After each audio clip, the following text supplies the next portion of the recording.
Welcome, everyone, to this briefing brought to you by the Israel Defense and Security Forum, IDSF. In Hebrew, our name is Abitchonistim. IDSF is the leading Israeli organization advocating for strong national security-oriented policies to guide the state of Israel. It's a great pleasure to be joined today by the founder and chairman of IDSF, Brigadier General Amir Avivi. General, thank you so much for taking from your busy schedule. What can you share with us about the war today?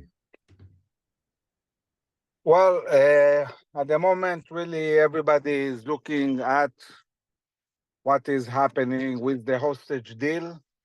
We don't know, really. We don't know what will happen. Hamas is not accepting any of the terms that we discussed. And it's two ways to go. Either they really don't want a deal and they believe that eventually we won't conquer Rafah and they'll manage to survive. Or maybe in a few days we'll see them just before Ramadan making a deal, and then we'll have a ceasefire of at least a month and a half, which I hope won't endanger the whole war. We'll have to see what happens. At the moment, the IDF is continuing to operate in the north of Gaza and in Rafah and in the central camps. Sorry, not in Rafah, in Khan Yunis. 2 days ago, the IDF launched a big attack on a town in Rafah called Hamed. After Hamed, who until 2013 ruled Qatar, Hamed bin Khalifa El-Thani. He visited Gaza in 2012 and donated a whole big neighborhood, which is called the city or the citadel of Hamed. The IDF launched an attack on this place, really killing dozens of terrorists and apprehending many weapons and capabilities.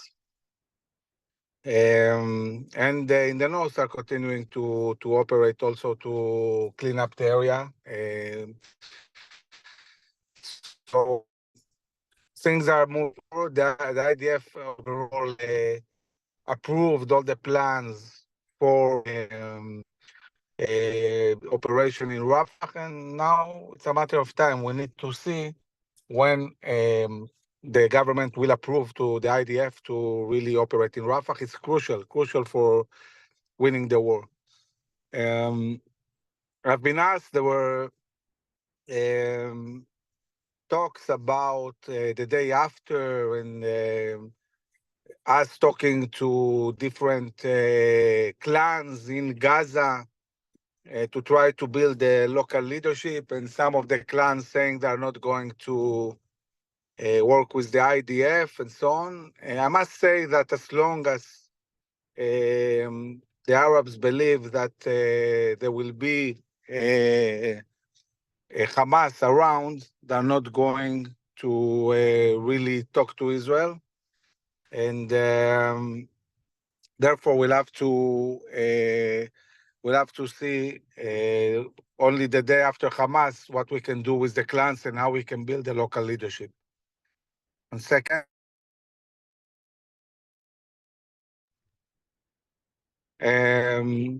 so this is at the moment what's going on in the south. In the north, we're all the time targeting terrorists of Hezbollah and also militias from Syria that are assisting Hezbollah. Iranians have moved some militias from Syria into Lebanon, especially South Lebanon. And the IDF attacked and pinpointed an attack on the leadership of one of the militias operating in Syria and now in Lebanon itself. On the political level, we see Benny Gantz flying to the US, not in coordination with the Prime Minister. This is a very, very big problem for Israel because it shows that there is no real unity, that there is politics. It makes the Prime Minister weaker when it talks to different leaders in the world. So We are not very happy about this event. I think it's very important to keep the cabinet united, strong, and focused on war and not dealing with politics and trying to push for elections. Elections in the middle of a war will be devastating and will probably cost us the war. And therefore, we are fighting very hard to really send a clear message. Don't do politics as war is waged. Focus on the war and on winning. We have soldiers on the ground fighting. And the vast majority of the society really wants to focus on winning the war and not doing politics. One of the issues that are being dealt, talking about a danger of election, is that the issue of the Haredim and whether they're going to join the army or not. It's not something that is going to be solved in this time. It will take time to solve the Haredi issue, but they have to figure out some solution in the midterm to get more Haredim to join the army and be part of really the force of Israel for defending Israel. So these are discussions that are being conducted now in the government. Moshe, please, questions. Definitely. General, thank you for that update. And I'll just give a quick plug because you mentioned the Haredi, the ultra-Orthodox issue of joining the army. So on Wednesday, all of our viewers are encouraged to tune in. We're going to be joined by Brigadier General Ari Singer, who has an expertise in the manpower and the Miluim issues. So that's going to be a major topic of discussion. So if you're interested in understanding in greater detail the issue of the ultra-Orthodox draft and their involvement or lack thereof in the army, make sure to tune back on Wednesday. Obviously, General Avivi knows plenty about it also, but we're going to use that time to focus. Okay, General, an important question. Many have speculated that a long, drawn-out war is in the best interests of Iran and Hamas, whereas the longer the war takes, the more difficult it is for Israel. So first of all, do you agree with that assessment? And what do you see in terms of the pacing of this war in Gaza, for example? Well, Israel never liked long wars. It's hard for the economy. And also it's a burden for the soldiers and the reservists. But this is going to be a long war. It's nothing similar to any war we had before, maybe just the independence war. And even the independence war was different. This war is going to be long. It's going to be long because we have to deal also with Lebanon. And it's going to be long because even in Gaza, we'll have to operate for a very, very long time to really destroy all the capabilities. But in Gaza, if we really focus and do the ground incursion in Rafah, we can finish the main missions in maybe 2 months, maybe 3 at top, and really win the war in Gaza, and then stay and operate for the long term. The big question is Lebanon and Iran. And the right thing for Israel is to really deal with the whole challenge and now and not wait. Now everybody is into it. Everybody understands that we're in war, in a mode of war. And this gives us the chance to really fight and win a decisive win on all fronts. But we really, really need to keep united, and the government needs to keep unity in order to focus and achieve all the goals that we need to achieve, and especially bringing back the citizens home in the south and in the north. We had Major General Gershon HaKohen on the program, I think it was 2 weeks ago, and he wanted to suggest that the timing of an escalation of a war in the north would be connected with families and kids going back to school come September. And then he was based on the need for the families to return to their homes on the border by September. He was working backwards to set an approximate time of when there would be an uptick in the war. Do you have any thoughts on that type of timing? Well, I think this time, in looking also at how long it will take us to achieve the main missions in Gaza makes sense, because it means that in July, most of the IDF forces will be in the north, and we'll finish most of the missions in Gaza, and then we'll have to take the decision. And if we want to really destroy Hezbollah in South Lebanon, the summer might be a good time to do it and really achieve the missions in the north in a way that enables people to go back in September to their homes and to schools. And it's something that definitely can be achieved. Now, again, speaking to the timing, and of course, we're not prophets. What effect does the U.S. elections have on Israel's need to speed things up or slow things down in this war? Well, it's obvious that the administration would like to go to sleep at night and wake up in the morning with no Middle East, no problems, no Israeli-Palestinian conflict, and no wars. But this is not the reality on the ground. I think that looking at really what is the core issue, or might be the core issue in the elections in the US, it's not going to be Israel, obviously, but more really inflation, the prices. I think that many families in the States, their situation overall has worsened, and it's very different from what's going on in the stock market. The stock market is doing great, but most of the Americans are not part of this. They're not feeling it. And one of the things that might create even a bigger problem, talking about inflation, is the prices of oil. And obviously, if the Middle East goes to war, the prices will be very, very high. And this is something that I think the administration wants to avoid. So the real question is, how do you avoid it? So the administration is trying to avoid this by diplomacy and appeasement towards Iran, towards Hezbollah.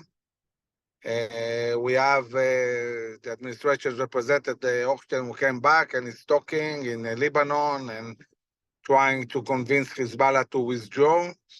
The question is whether this kind of approach will work. And we know that Iran doesn't really respond to diplomacy. They do understand power, and they do understand threats. And at the moment, I don't think that the US is really posing the credible military threat needed to deter Iran and Hezbollah and maybe get them to withdraw from South Lebanon. So maybe by trying to keep things quiet, eventually this will bring war, because Israel cannot live in a reality where its citizens cannot go back home. We'll have to go and fight, even if it affects the US elections. And this is something that the administration needs to take in account. And this is something that everybody in Israel understands. So the best way to prevent war is being strong, is building a coalition, not creating a dependency between a coalition with Israel, US, and Saudi Arabia, and the Palestinian state, which is completely irrelevant, and just is something that hurts really the effort to build a coalition and really try to stabilize the situation. Thank you. And thank you to all of our viewers who are sending in questions in the chat and emailing to me. I have to say we have a very educated viewership, so it's great to see these questions. General, are you able to, again, on the issue of timing, can you speak a little bit about Ramadan, how that affects this war, how that affects in general security in Israel? What does Ramadan do for us? So Ramadan, you know, like Passover or any holiday, is supposed to be a nice holiday where people enjoy time and pray and really connect with God. And unfortunately, in the Palestinian society, Ramadan is time of riots and violence. And Usually they use the prayers in Temple Mount in Al-Aqsa as an excuse to accuse Israel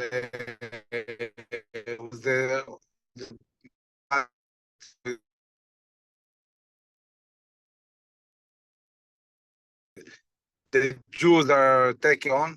And when Hamas launched his attack, they really hoped that the Israeli Arab Society and the Palestinians in Judea and Samaria, the Arab Palestinians, will also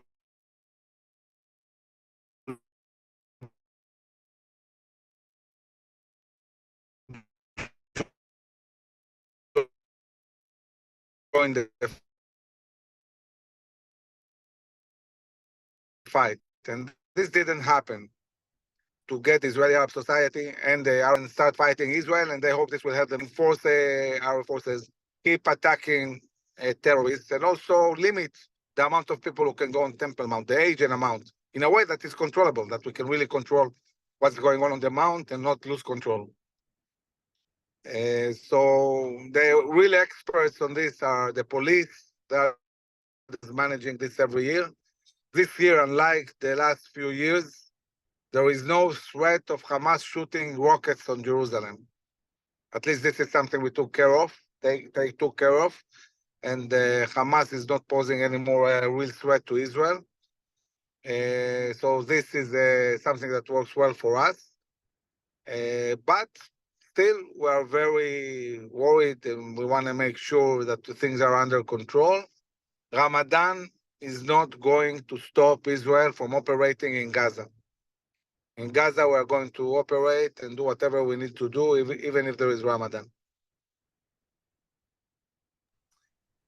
There was a very significant operation in Ramallah reported in the news. Are you able to comment on, throughout this war, what Judean Samaria has looked like, and maybe why we're hearing about an operation in Ramallah now? Well, we're operating everywhere, all the time. My Central Command is launching continuously operations all the time, and this will continue, whether it's in Ramallah, Nablus, Jenin, Jericho, everywhere. Okay, let's go back up to the northern border. There is no war yet, but there's these back and forth between Israel and Hezbollah. Is Israel making a significant dent in Hezbollah with all of this back and forth, or is it just maintaining status quo? No, Israel is really preparing the ground for a possible Israeli ground incursion. One of the things I dealt with when I was the chief auditor of the Israeli Defense Establishment is auditing the challenge of the Air Force in operating in Lebanon against the air defense that Hezbollah built. They built very strong air defense that challenged our Air Force for a very long time. And in the last few months, we basically destroyed almost all their air defense capabilities. And now the Air Force is operating freely everywhere in Lebanon. This is dramatic. This is dramatic in the ability of Israel to really attack with a very massive support of the Air Force. And so also at the same time, we're destroying many, many capabilities of Hezbollah in South Lebanon in a way that when we'll have to go in, if we have to go in, this will be much easier for us. So we're preparing the ground very systematically to make sure that when we do a ground incursion, we'll have the best conditions needed to succeed and do it fast. And what about the precision-guided missiles that Hezbollah has? If there was a war with Hezbollah, would major cities in Israel be under serious threat? Yeah, obviously, you know,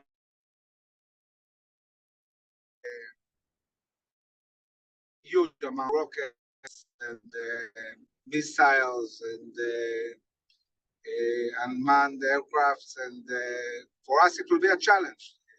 Definitely, there will be a very big challenge, and the way to deal with this is mainly a very, very strong attack on Beirut, on Lebanon, in a way that will make it very, very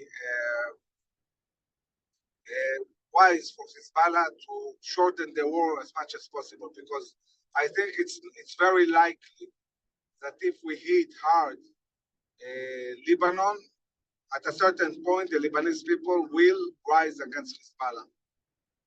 They will view them as enemies and rise against them. And this is something we need to encourage. And just to clarify, what's the size of the Lebanese army versus Hezbollah? Would there be a credible civil war that would begin and really have Hezbollah fighting on two fronts? So the army is not very big, but you don't have only the army. You have many militias. You have Christian militias. You have Druze militias.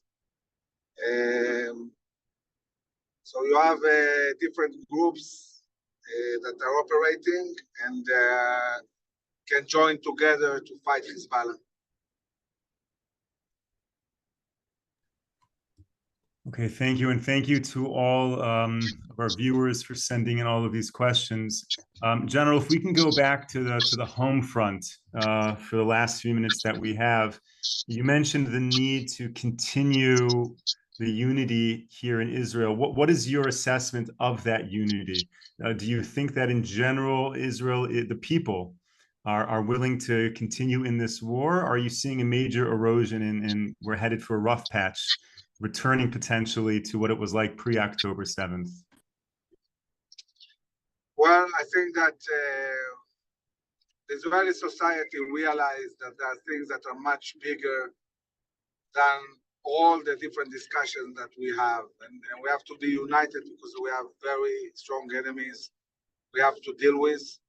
And suddenly other things seem much less important than they were. And there are many, many forces now operating in the Israeli society, calling for unity, calling for handling problems by discussions and talking about that, and not by really fighting each other and demonstrations and so on. But there is still a small but noisy group in the Israeli society who are kind of anarchists, who all the time look for chaos. And we have to be very strong and determined in fighting this kind of tendencies. And I can say that certainly the soldiers that are fighting in Gaza and in the north, all united, all together, they are going to see and demand that the Israeli state, yes, and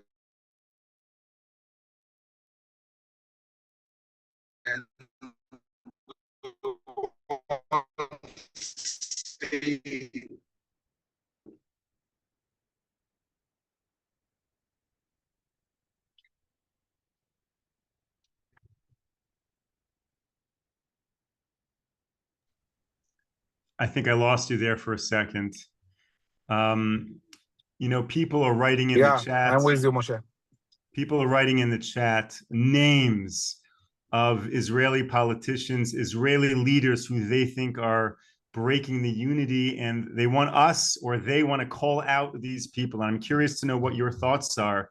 On the one hand, identifying, you know, bad actors versus, on the other hand, not calling out people and not kind of giving them attention and potentially breaking the unity. How do you balance that? Yeah, no, I think that we should call out people who are breaking unity, and say this is something we are not willing to accept. We want a united society. We want to be focused on really winning the war, and this is a huge war. It's a long war. And if somebody is promoting, chaos and politics and so on, it should be called. And we should say that and say, we're not going to have this. We don't want the same kind of politics we saw before. Well, there you have it, everyone. So for those of you who are writing in names in the chat or emailing them, I think the general just gave you an permission, so to speak. He doesn't know who you're writing in, but as necessary to try to stand for unity. General, any final thoughts before we close our session for today? Yeah, so I think, all these people, they have media and they have mails, and they have to hear the people saying to them, this is not going to continue. We are going to have this again. You really want a different kind of society. Okay, Brigadier General Amir Avivi, thank you so much for sharing your time with us. Thank you, of course, to all of our viewers and all of our supporters for tuning into this briefing. We will be back with you again tomorrow, 10 a.m. Eastern Time for another briefing. Until then, stay safe, stay strong. Take care, everyone.